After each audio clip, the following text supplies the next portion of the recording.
can it be taught? Can it not be? I would probably use the Michael Jordan example at this point and try and think, from his point of view.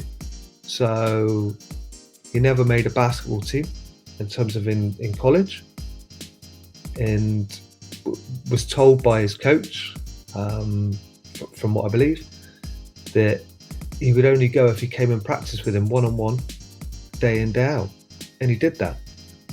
And I'm not sure Michael Jordan had that before, but he certainly got his head down, worked hard, and was ultra successful. Like maybe personal relationships. I'm not sure if people, don't get me wrong, I don't know, but I'm not sure if people sit down for dinner as a family anymore and discuss what day they've had and, discuss challenges together, or whether, one's sat on the computer, one's on their phone, and you're not having those conversations that I certainly grew up with, and probably people of my era grew up with, that I felt stood us in such good stead.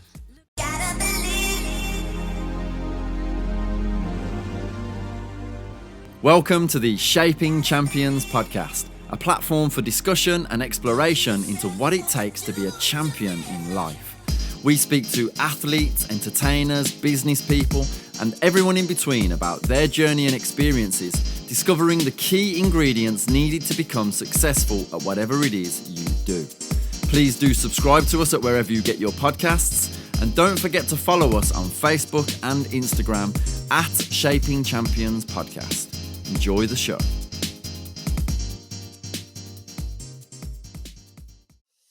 So yes, it's back once again, the Renegade Podcaster, episode 8 of Shaping Champions. And it's going to be a really exciting one today. And as usual, this is our platform for discussion and exploration into becoming elite, being the greatest version of yourself, and succeeding at whatever it is you do in life. My guest today is an experienced football administrator and operations manager with over 9 years' experience in the professional game. He's worked at the top level of the women's game at Liverpool and is currently head of operations at Bristol City.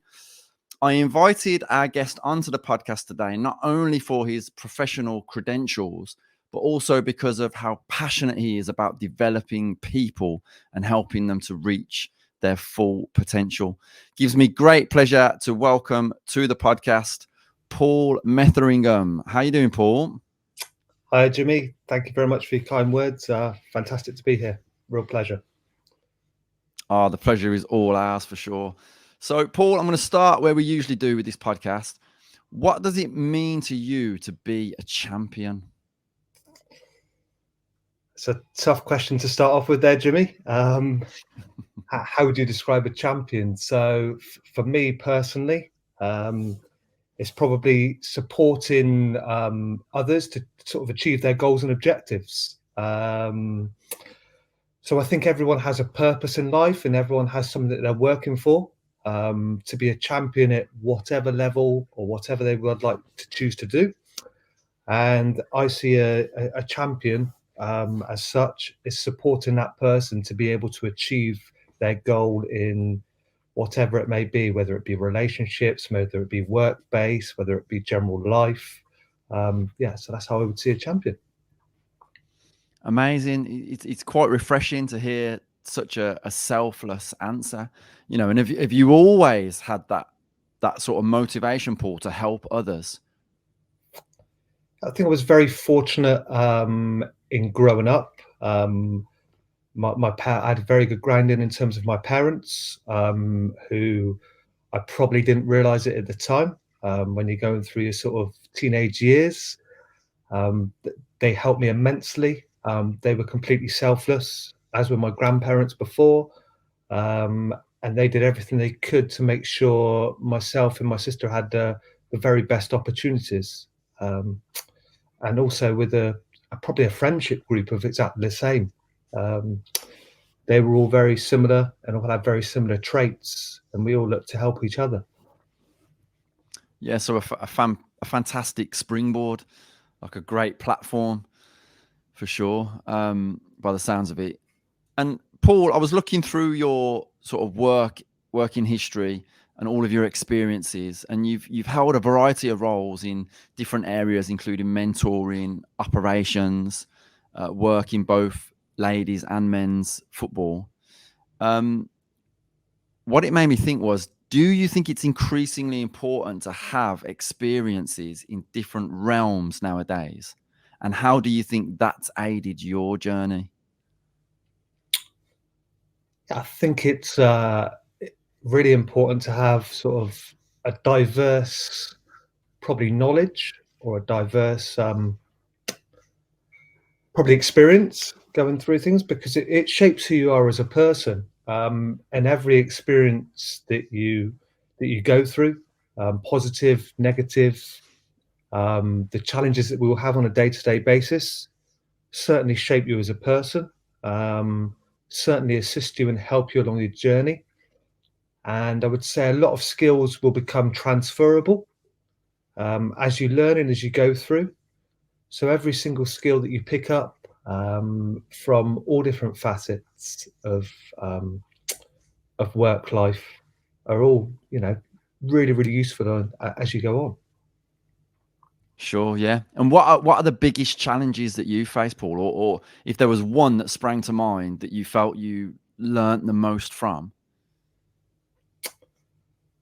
I think whenever you go into either an uncertain situation or a challenging situation,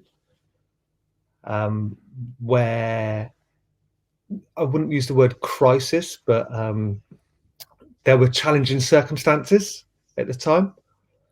And I think upon reflection, you learn so much in that particular time where you're literally thinking on your feet, you're reacting to sometimes volatile situations, to real challenging situations.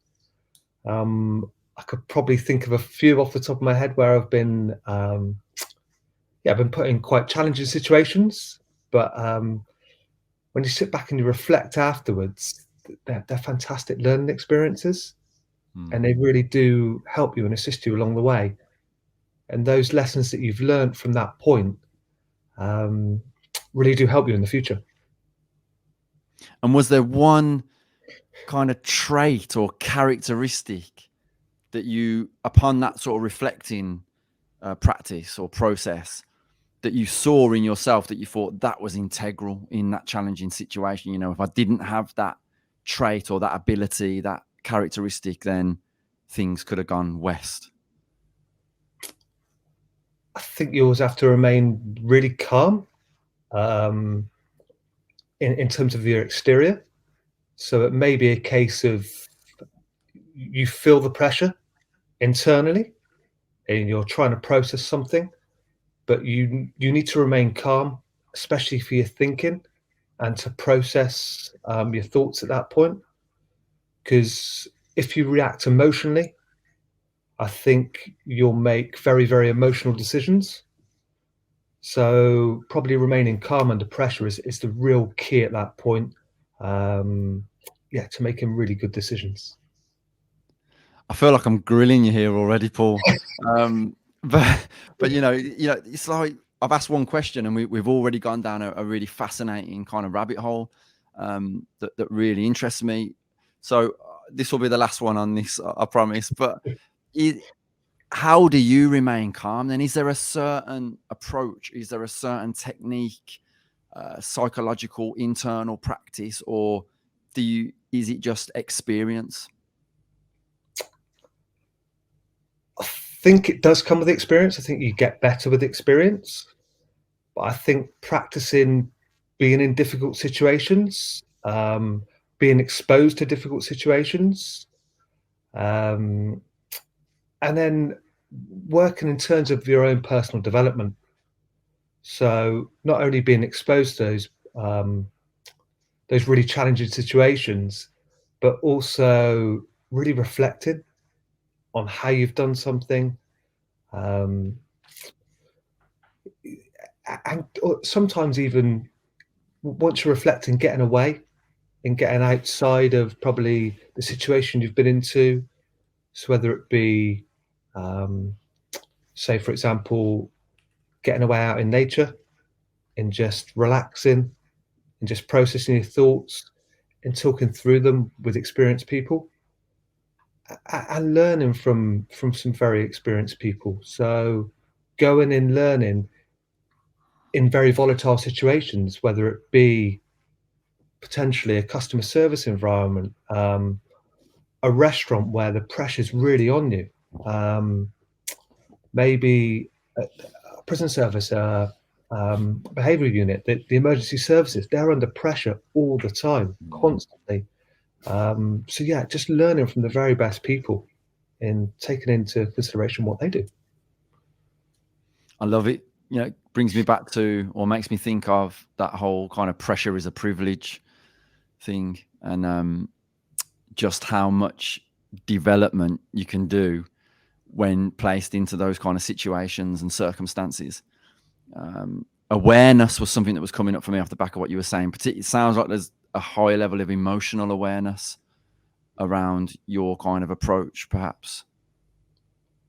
Yeah, I agree. You have to be very emotionally aware of what's going on in the situation, what's happening around you. I think you have to, when you are in those situations, is probably have a bit of an idea of the mode or the mood of around you, the people around you, how they're reacting, why they're reacting. Everybody comes in with, say, for example, today we've met up. I don't know what kind of day you've had. You don't know what kind of day I've had. So you're not sure what's going on in the background of people's lives. So not being judgmental, being really respectful, and just being open and trying to help that person, listening to that person. Yeah, brilliant. So we've discussed a little bit about your experiences and all the different kind of roles that you've taken up and been a part of. What eventually took you into football, Paul? So I was very fortunate to play football growing up. Mum and dad supported me to play, and it was a real passion of mine. It was probably a big release for me, I would say. When I was younger, it was something I really, really enjoyed. The part of being part of a team, and all the probably positive things that you get from a team sport, I would say. So your teamwork, you're being under pressure again, probably at that point. The skill base of it, the physical fitness. So there was the majority side of things there that you took on that took you away from probably maybe the less fortunate people who've had nothing to do and have gone out onto the streets and been stuck in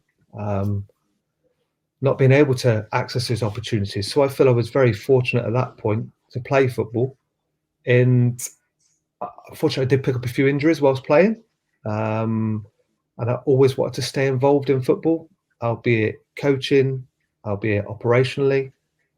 And I was very, very fortunate to stay involved in football, essentially, once I finished playing. Got ya. Yeah. And is it as glamorous as it looks from the outside? Because so many people want to get into the industry, want to be involved in the footballing world, but is it that exciting when you're in it? As I say, it's been a lifelong passion of mine. So I do love it. I love football, but probably it's quite similar to being maybe a professional footballer, I would say at this point. So people see the last minute Champions League winners, scoring a goal in the 90th minute to win a game in front of thousands of people, and all the glamorous lifestyle that goes with that. But actually, there's so much hard work that goes on behind the scenes.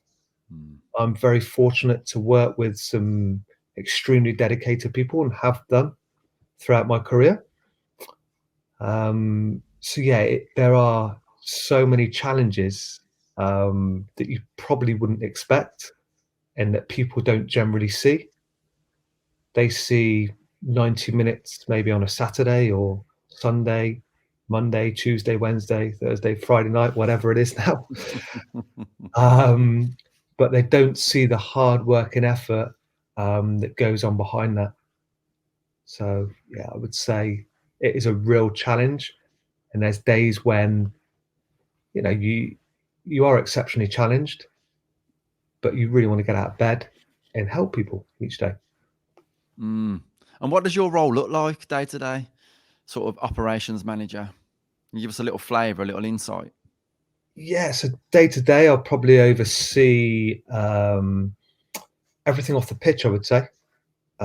So we've got a fantastic coaching team, and we're very fortunate to have some really talented young men, young players. So my role exceptionally is to probably ensure that they have everything that they need to be able to do their job easier. So again, for the players, supporting the players however we can. Now, understand they won't all be professional footballers, but we want them to leave the club, or when I've been over in the women's game, the women want to leave them as a better person than when they've come on in. Just however we can shape that person, because that's the most important thing, is shaping the person first and foremost.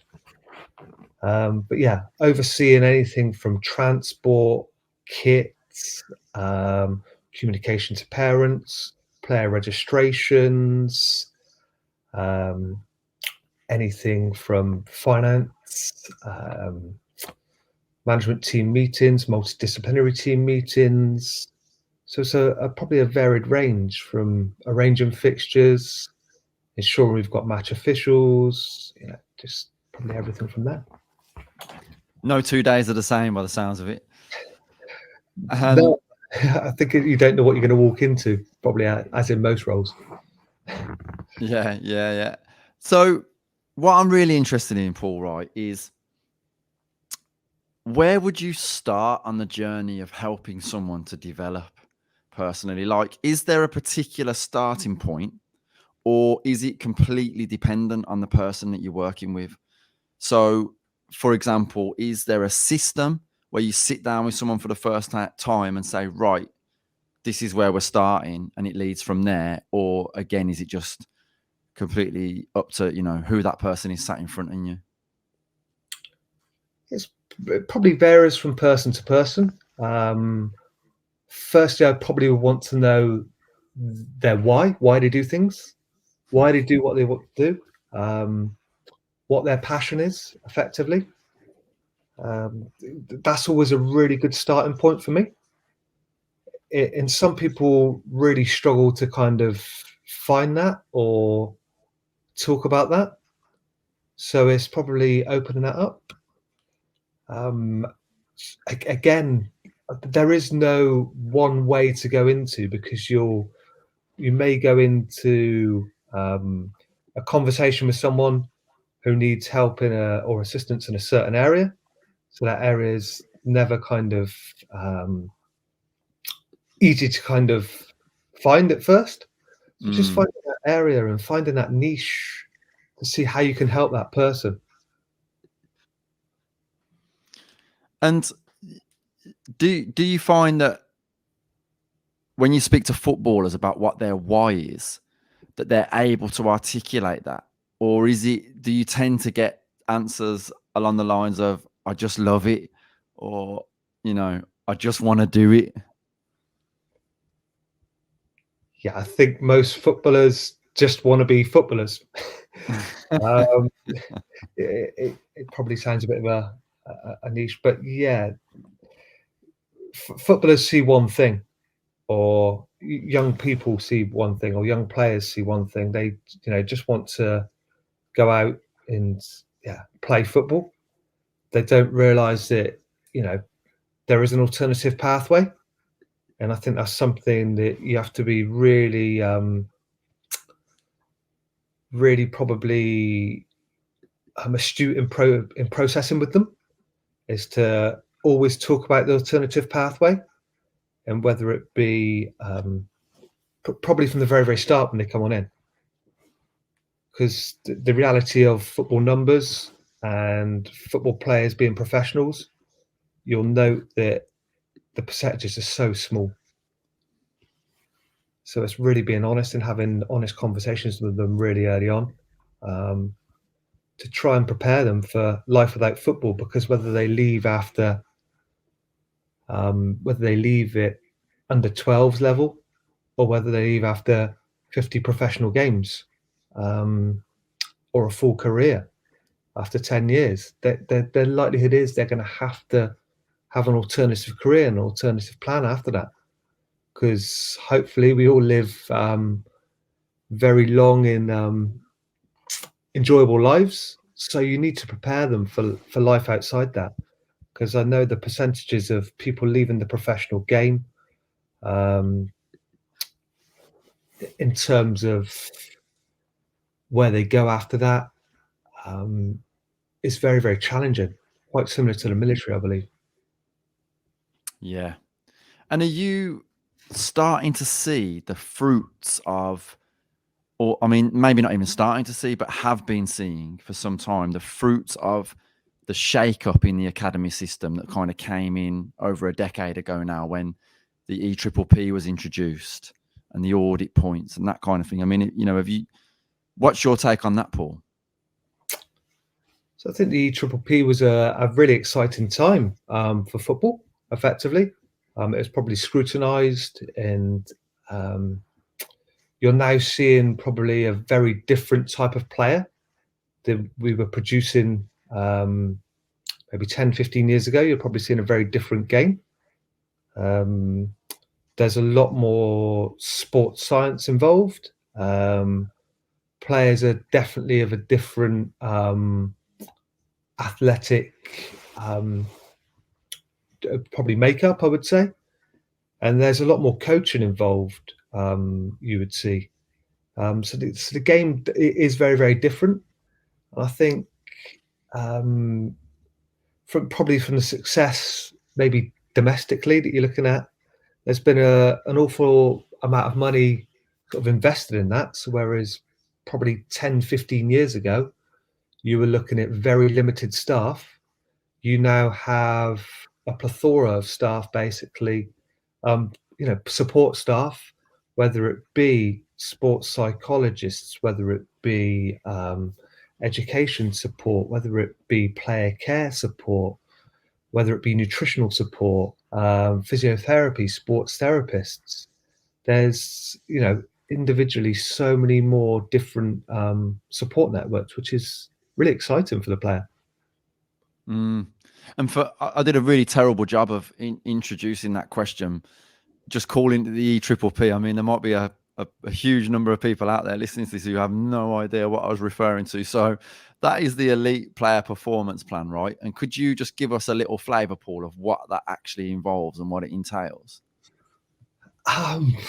Sorry if that's it's a very difficult question, I would say. But yeah, the Elite Player Performance Pathway plan as such is designed to take a player through different stages of development, to give them individual support, to probably clock exactly how many hours they're actually being involved within the game. Whereas I'm sure most people are probably aware, or if you're not, there was a study many years ago to say 10,000 hours of studying of anything would not essentially make you a master in something, but would give you ultra improvement in any skill you did.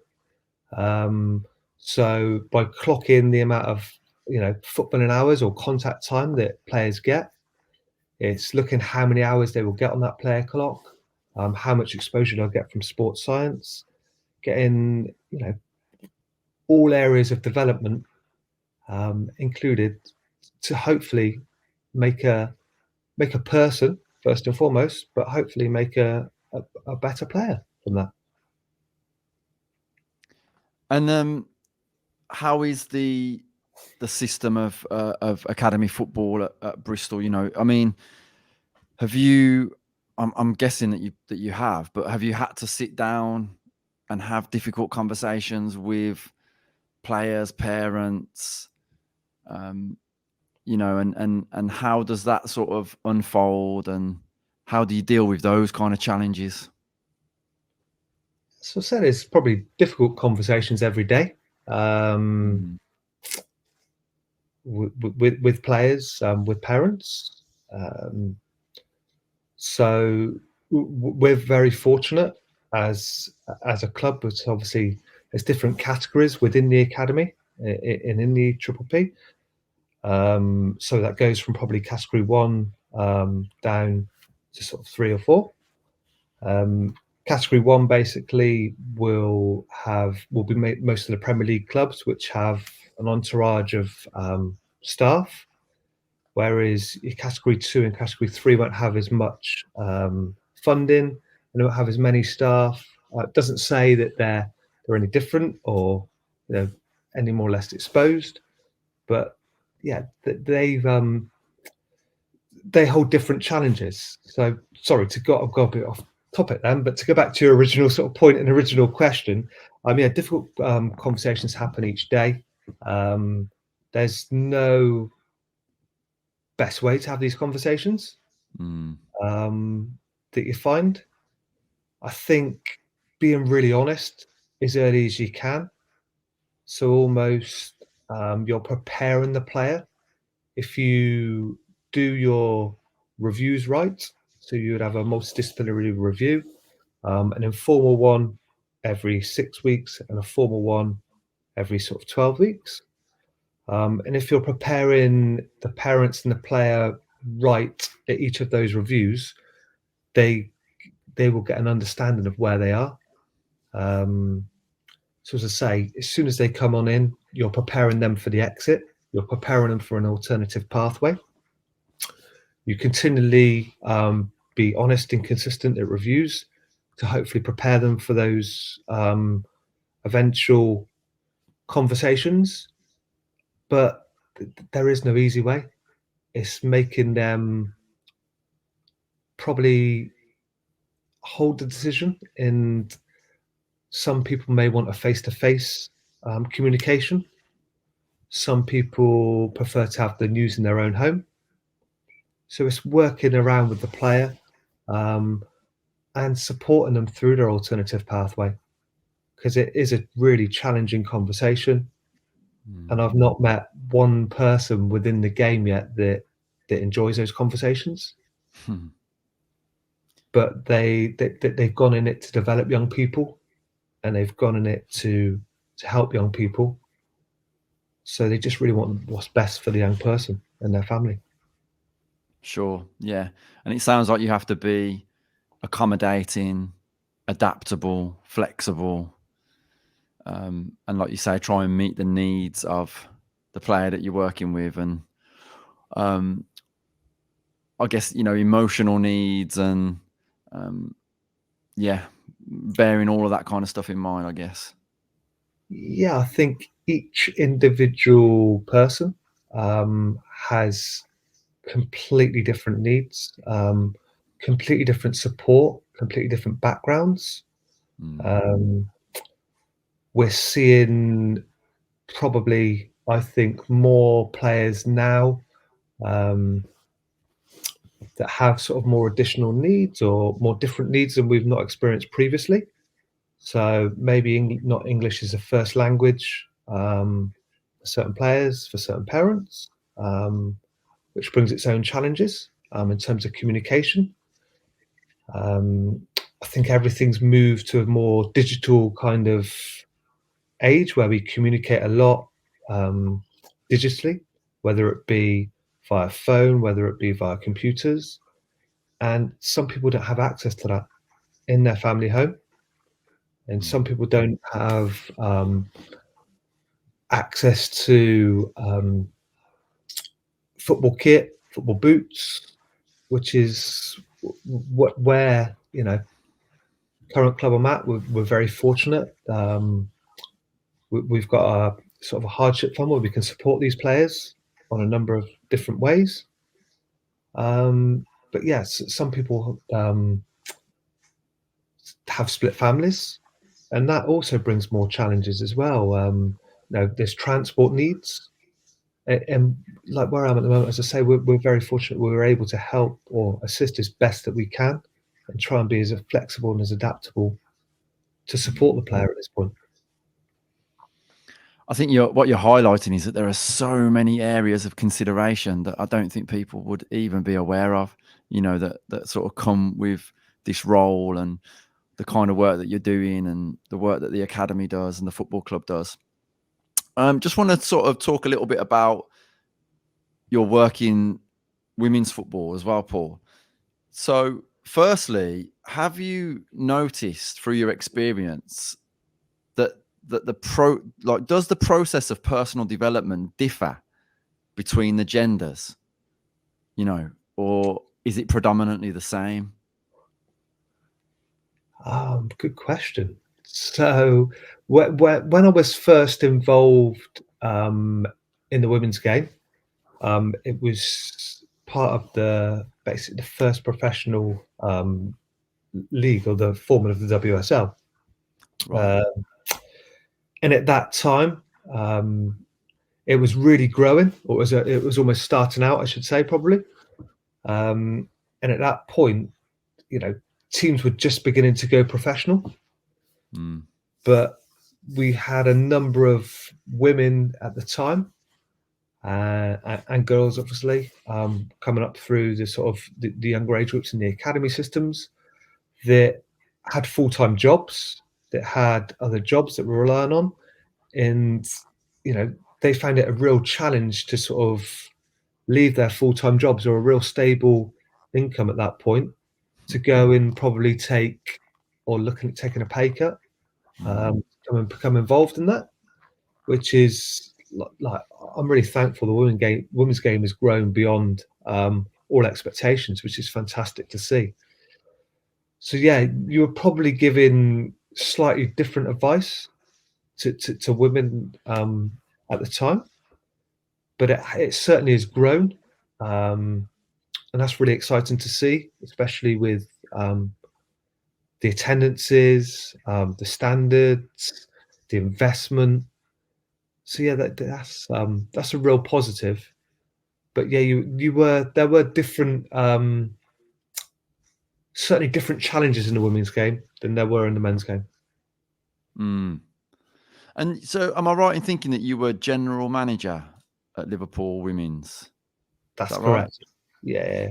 So I want to sort of put the shoe on the other foot a little bit here, because we sometimes, or we have had female guests on the podcast working in the men's game, and we often ask them, like, what is it like for a female working in a male dominated landscape?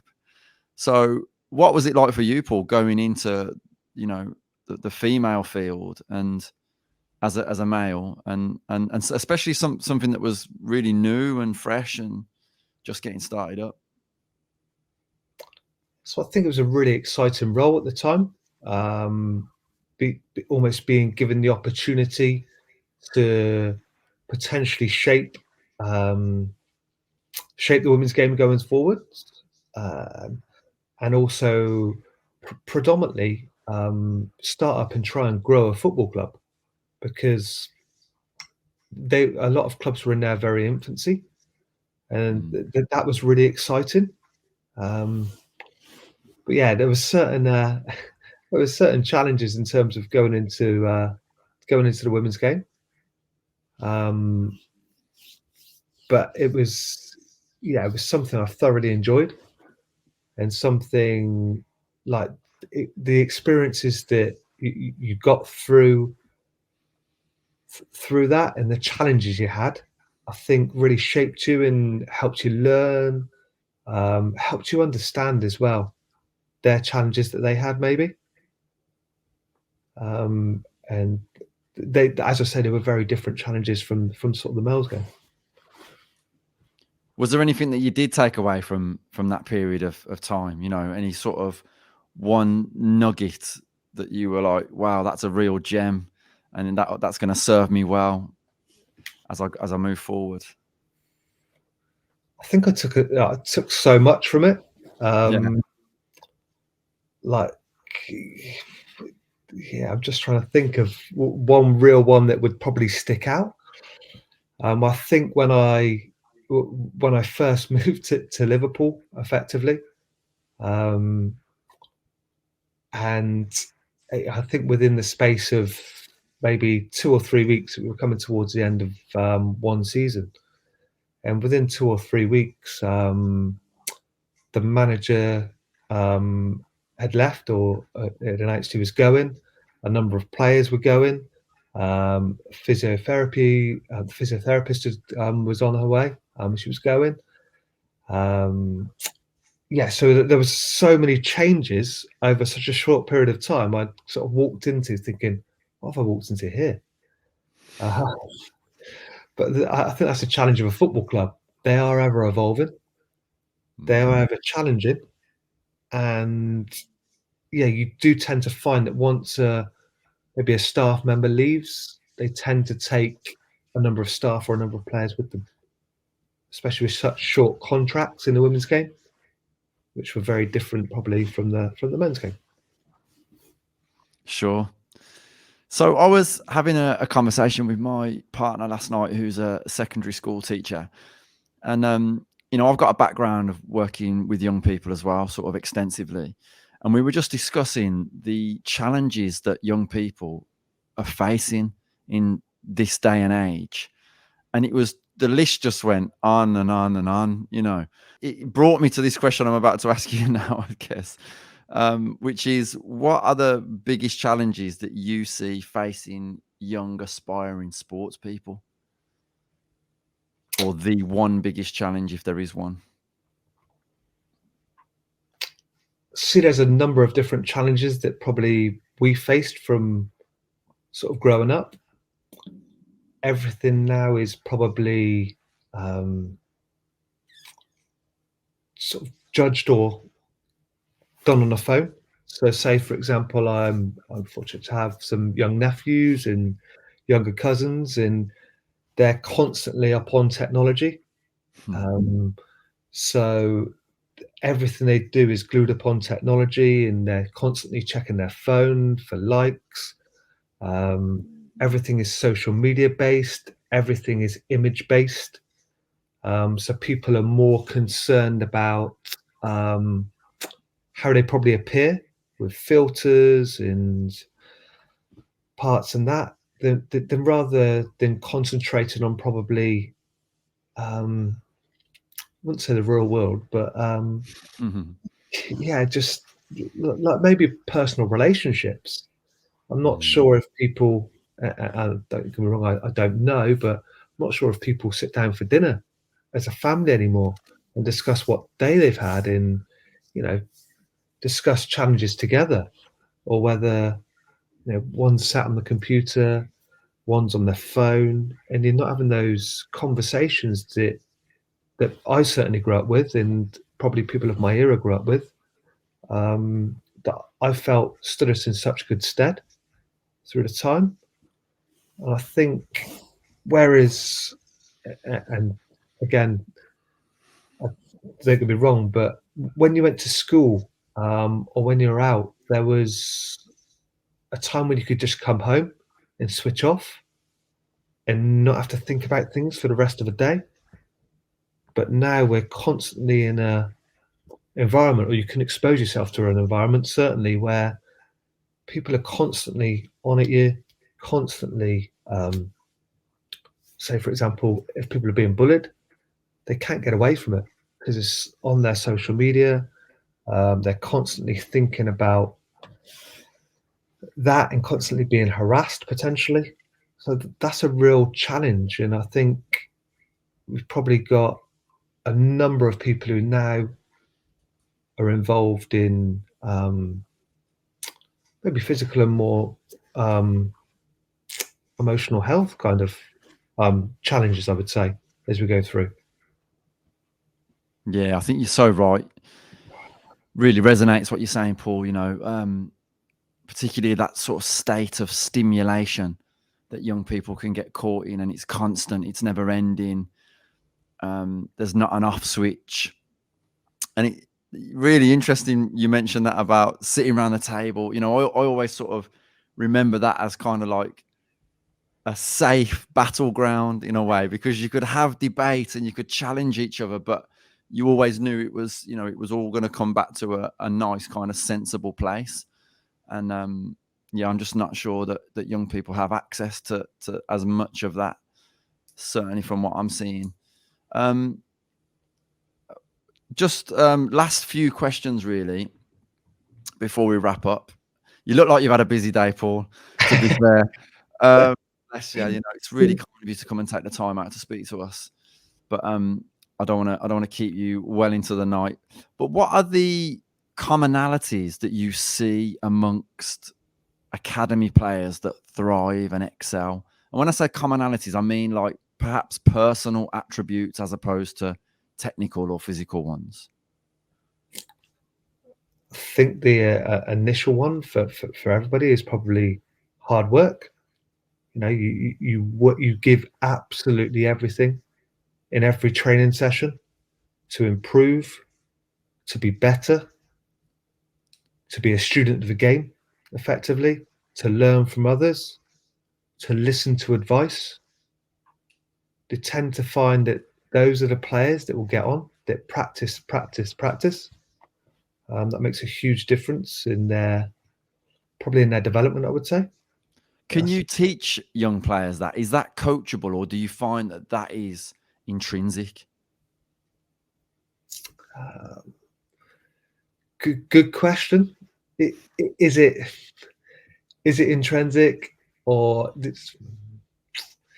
so some people or some players have it at a very young age and really work hard at a very, very young age and play, listen, coach.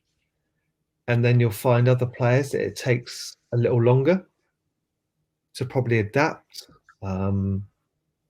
Obviously, adolescence and puberty is a big thing, isn't it, for young players and young people? And people develop at different rates and different ages. People have had different experiences in their life. Some react to adverse, events that happen in their life in a different way than others. Some use it as probably a real tool or a real thing to push on and focus on. Others don't look at it the same way. So maybe look at it as more, I hate to say the word victim, but maybe like that and take it against her. So I think it can be like, can it be taught? Can it not be? I would probably use the Michael Jordan example at this point and try and think, from his point of view. So he never made a basketball team in terms of in college, and was told by his coach, from what I believe, that he would only go if he came and practiced with him one-on-one, day in, day out. And he did that. And I'm not sure Michael Jordan had that before. But he certainly got his head down, worked hard, and was ultra successful. But then you take it on years into his story, and the next time you hear of him is when he failed again, or when he hit tough times again, and then realized he had to work harder and harder again. And I think that's the same with everybody in their life, whether it be young players, whether that be people. You will fail in whatever you do, but you have to fail to learn, and you have to give people that safety to fail, to grow and develop. Yeah, we don't really talk about failure enough, do we? Or perhaps in the right context or the right terms. And what I see is the you have those sports people that have an undeniable gift or talent, and it seems natural, and they can coast and they'll make it to a certain level. But those that make it to the top and remain at the top for a considerable amount of time have got both, haven't they? They've got talent and they've got this just incredible work rate, ethic, desire, hunger, drive, passion, and it's that combination, isn't it? I guess. Yeah, I agree. I would go back to the hours of practice again. So probably the ones that have developed or showed really early signs have had a lot of hours of practice. That they then don't progress because they don't continue that practice, whereas other players will catch up by continuing in those areas of practice, developing themselves, going away learning, going in improving, and just constantly improving and constantly developing. That's really interesting. So you do come across some players who work really hard, but then they plateau because they ease off and they don't keep that consistency of practice. Yeah, I think you have that, and don't you have the difference between maturation, because you tend to get a couple of players that are really early maturers. So physically, they're probably bigger, stronger, and they get really easy success through just physical strength, which in short doesn't always develop them. So potentially, if you look at, I'll use a football example of sort of maybe a Lionel Messi, who wasn't the biggest, wasn't the physically strongest, so had to find a different way to try and succeed. And I think if you look at various different players, they've all had to go through some really adverse times, and it's just how they've kind of negotiated them to gain success. Yeah, I've listened to interviews with several really successful footballers over the last kind of couple of years, and the one common theme that's been amongst, or like majority of them, is that they played with older children when they were playing football in parks or on the streets. They didn't have a choice, they had to. And like you've just alluded to there, they had to find a way, or they were going to get bullied or just pushed over, steamrolled over even. So yeah, really, really interesting one. I mean, it's been such a fascinating conversation, Paul. It really has. And I've just got one question to wrap things up. When it comes to developing self or helping others to develop, is there one central theme that everything else stems from? So, for example, could you say, like, the golden rule of personal development is, or are there just too many things to try and condense into one? I think there probably is too many to probably to actually say. I would think I always look at always be willing to learn, always be looking to develop, read, watch. Everybody has a different learning style. Everybody learns through different ways, whether it be teaching, whether it be learning, whether it be mirroring, whether it be shadowing, whether it be. But I think there's the one key thing I would probably say, actually, going back to that now, is there are experts that have already trod your path, that have been in your field. Go and find them. There'll be mentors that will be able to assist you. And they will be able to give you golden nuggets and tips.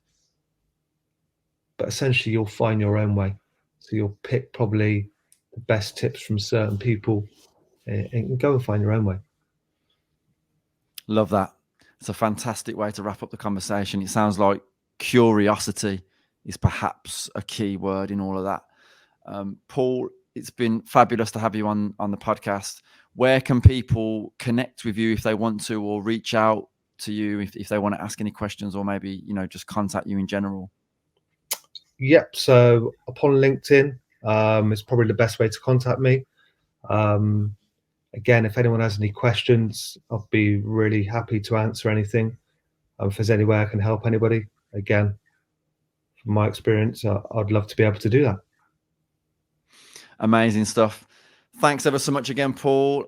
And to everyone listening or watching out there, please do subscribe to us on wherever you get your podcasts, whether it's audio based or whether you're watching us on YouTube. Please do subscribe on the channel, and we'll look forward to seeing you next time.